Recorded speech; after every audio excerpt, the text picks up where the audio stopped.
The first person to encounter the woman's body was her neighbor. She told detectives, Like every morning, her husband left for work. I was at home when someone rang my doorbell. But when I answered, there was no reply. I assumed someone had mistakenly pressed my apartment's buzzer. About 10 minutes later, I heard a loud argument coming from my neighbor's apartment. The middle-aged couple had never argued before. Or at least, I had never heard them since they moved here. I considered going over to check what was happening, but then the argument suddenly stopped. It sounded as if the guest had left her home. An hour later, my cell phone rang. It was the neighbor's husband on the other end. He asked me to go to their house and check on his wife. He said he was at work, and no matter how many times he called, she wouldn't answer. I immediately went over. The door was slightly ajar, so I cautiously entered and was confronted with the bloody body of a middle-aged woman. Terrified, I called the police right away. the officers first examined the entrances to the house and found no signs of forced entry. They then inspected the interior, going through the rooms and belongings. In the end, they concluded that the killer, or killers, had not committed a robbery. A few minutes later, the husband of the murdered woman entered the house. His voice trembled as he whispered, "I know who did it. I know who did it." Then, turning to the police officers, he pointed sharply. "Arrest her brother. He's the murderer." The lead investigator asked, "How do you know?" The man's eyes were filled with both grief and fury. "After my father-in-law passed away, my wife inherited 50% of his wealth. And now, after my wife's death, all of that, her 50%, goes to my brother-in-law." The body of the middle-aged woman was transferred to the forensic medicine department, and a team of detectives was assigned to arrest the suspect. A police car headed toward the home of the woman's brother. The first person to be questioned was the 39-year-old brother. In his initial encounter with the officers, he claimed that he had had no contact with his sister since the death of their father. "Since she got married, she almost completely cut off our connection," he explained. "Did you have any disagreements with your sister?" the investigator asked. "My sister and I had no disagreements. Everything was fine between us before her marriage," he replied. "But when her husband stepped into our family, she began to suspect me.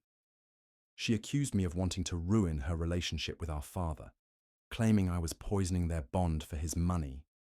It was all false. This baseless suspicion strained our relationship. I tried my best to convince her she was wrong, but it was of no use. Slowly, she cut off all contact with me, my wife, and even my children."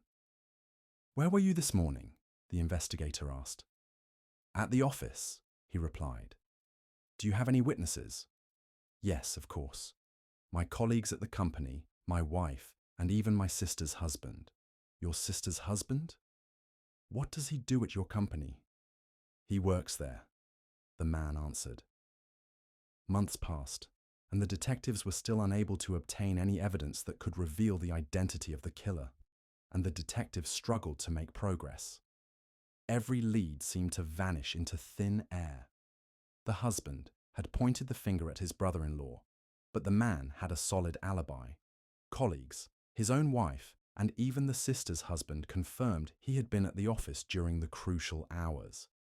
Detectives began re-examining the house, searching for clues overlooked in the first investigation. The entrances were untouched. There was no sign of forced entry. Nothing had been stolen, which ruled out robbery as a motive. Yet subtle inconsistencies nagged at them.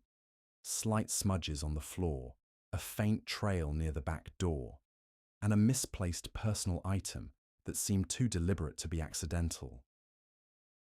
One by one, the detectives re-interviewed everyone close to the victim. They noticed tension when the husband spoke, and insistence in his accusations that seemed rehearsed. Meanwhile, the brother-in-law appeared calm, almost too calm, insisting on his alibi. But the experts began cross-checking the timelines and discovered a small but crucial detail. The husband had briefly left the office that morning under a pretext, creating a gap in his supposed alibi. Detectives pieced it together slowly. The husband and the brother-in-law had secretly conspired. The husband, driven by desire to control the inheritance, had planned the murder. The brother-in-law, lured by the promise of wealth, had helped execute the crime and create confusion around their whereabouts. When confronted with mounting evidence, the two men's composure shattered. At first, they denied everything, pointing fingers at each other, but subtle traces of blood was undeniable. Finally, in a chilling confession, the husband admitted, "I wanted everything my wife inherited, but I couldn't have done it alone." My brother-in-law agreed to help, thinking he would benefit too. The brother-in-law, once smug with confidence, finally broke down. It was his plan. I only followed because he promised me a share. I never meant for it to go so far. The detectives arrested both men. The brother-in-law's alibi had held in public view, but private moments revealed the truth. Justice, delayed and twisted by greed, finally took its course.